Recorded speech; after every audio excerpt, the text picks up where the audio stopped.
In the Old Covenant, there were various kinds of sacrifices, and they all teach us about Christ's sacrifice. And most of these sacrifices were consumed by God, but the peace offerings were consumed by God, the priest, and the worshiper, the one who brought the offering. And so this was a meal between God and his people, much like this meal. In Leviticus 7, we read, "Besides the cakes as his offering, he shall offer leavened bread with the sacrifice of thanksgiving of his peace offering." So there were three different kinds of peace offerings. One was offered in fulfillment of a vow. The other one was offered as a free will offering. And then the other one was offered as a thanksgiving offering. What's another term for thanksgiving? What's a Greek name for Thanksgiving? Carly? No? Eucharist? Eucharist means Thanksgiving.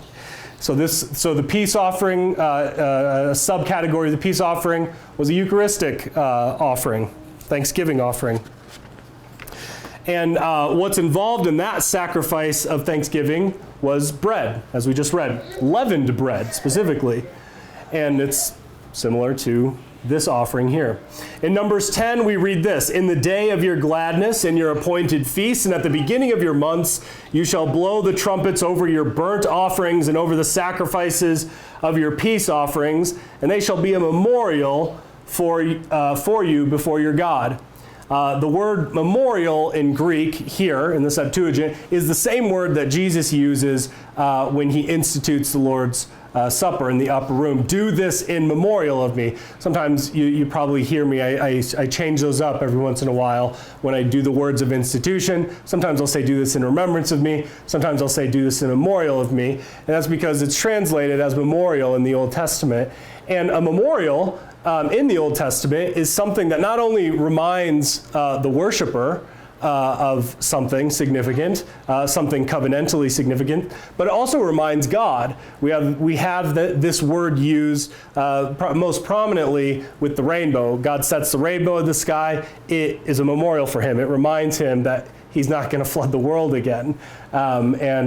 Similarly, this is a memorial. We remember Christ's sacrifice, but it also reminds God. In some way, it's a new covenant Passover. This is a memorial to say, you're not going to destroy me with death, right? That's what a little bit of that memorial aspect goes to with this peace offering.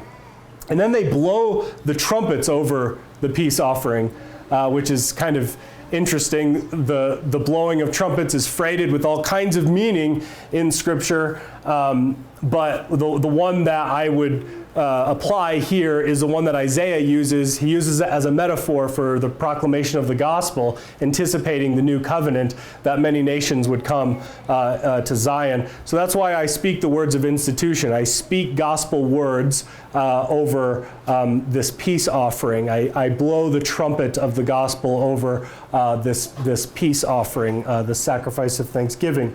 And to bring it all the way back to Joseph, in Psalm 83, it's likely that the blowing of trumpets over these peace offerings, specifically in various festivals, go all the way back to Joseph being released from prison the second time. And they're reminded of this when they blow the trumpet. In Psalm 81, it says this: "Blow the trumpet at the time of the new moon, at the full moon on our solemn feast day, for this is a statute for Israel, a law of the God of Jacob. This he established in Joseph as a testimony when he went throughout the land of Egypt, where I heard a language I did not understand. I removed his shoulder from the burden, his hands were freed from the baskets." So as the Old Covenant Israelites blew trumpets over their bread peace offerings that they ate with God, they remembered that God released Joseph from prison and saved the world with bread.